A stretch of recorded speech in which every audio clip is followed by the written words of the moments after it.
It's Saturday morning, March 23rd, and we're just leaving the RV park, headed into Rio Vista to tour an endive farm.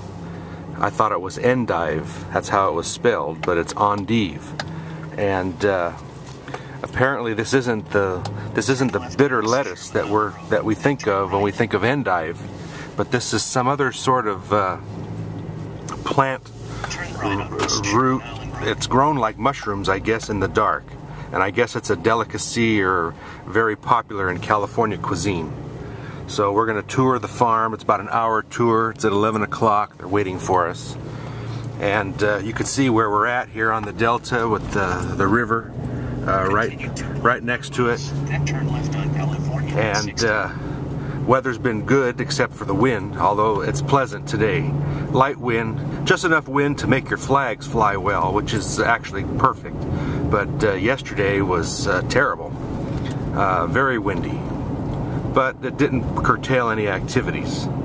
So it's about a 10-mile trip from the campground into Rio Vista, and you see we're going along an old levee road here. So hopefully I'll have something more interesting to film when we get to the farm itself. You'll see it throughout the valley here. It's in pastures in Iowa, where my wife is from. We've seen it in New York City, median strip, going to the Hunts Point Terminal Produce Market, Donner Summit. Just on the eastern side of Donner Summit, maybe 100 feet elevation below the summit, chicory. In full bloom in August. It's a tough plant. It's a weed. And to add, I think, being in California too, being so close to the Bay Area, with this kind of shift in consumer mindsets about eating healthy and well and local and farm to fork, and that's just a benefit to us. We feel like we're in such a great position, having this healthy, unique, it's interesting, it's an interesting story, it's an interesting growing process, it's very versatile. So being in California, where people's minds are maybe changing at a little bit of a faster pace than the rest of the country, is exciting. This is their packing house operation.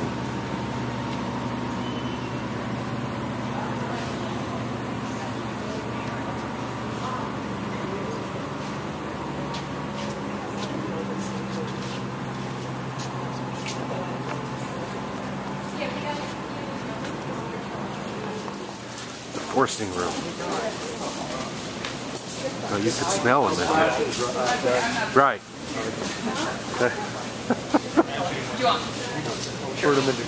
Yeah, exactly. So you've all seen, oh, you mean like this? No, it can take a little, a little bit of light, but this light here is only on when we have guests. Otherwise, the only light that comes in is what leaks through the door, and then from those that fly trap and the exit sign. So there's 1, 2, 3, 4 pallets on each one or something, right? Well, it actually gets higher as you go in. Wow. Yeah. Wow, look at that. Right. High degree of control here, in the sense of timing and temperatures and stuff like that. But I want you to appreciate you are standing in a farm. Wow. Yeah. We're not a manufacturer, we're not a processor, we're not a factory, we're a farm. Yeah. We just happen to farm. Okay, we're done with the endive farm tour. That was really pretty interesting. I don't know how well the video came out in there. It was pretty dark. But very interesting how they do that. And now we're going to head into downtown Rio Vista. There's a barbecue place there that apparently is well known for its ribs and other type of barbecue items.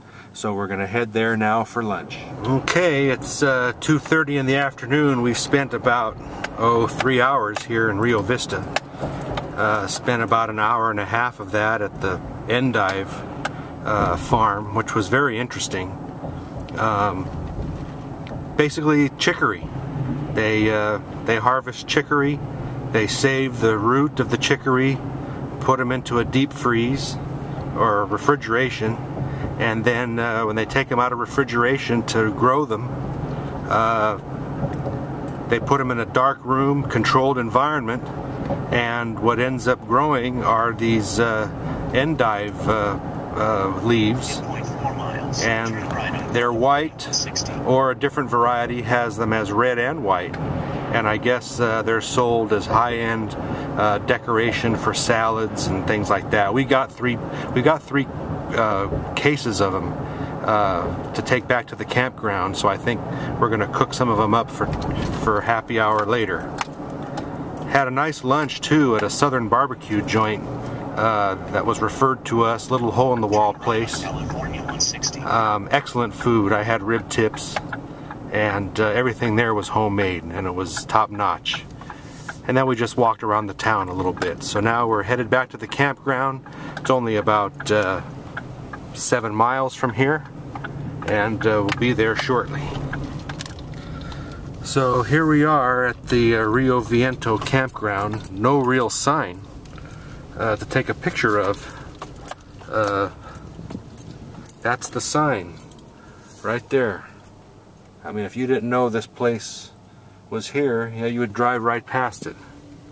But they've got their own wind generator, which I'm sure helps with their electricity bill. And it's actually a nice little place, even though it's kind of out in the middle of nowhere. I mean, the entire place is hand-laid brick. Driveways and the main road here in the park, all handmade brick, or hand-laid, I should say, which is unusual in this area because the ground here, and you know, when you're below sea level and the water's above you, the ground is inherently unstable. And the fact that everything here is pretty level, we'll see how long that lasts. The park isn't very full, as you could tell.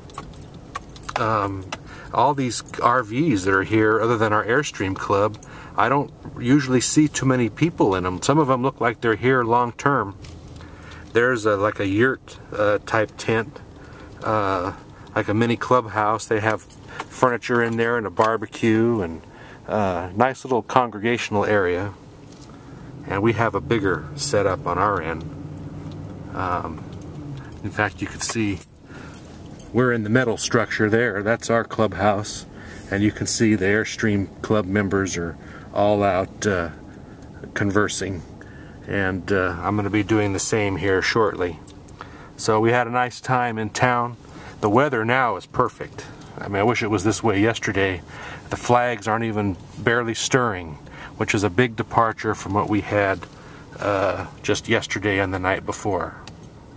So in fact, I don't even know if they're going to be able to get the kites up in the air today.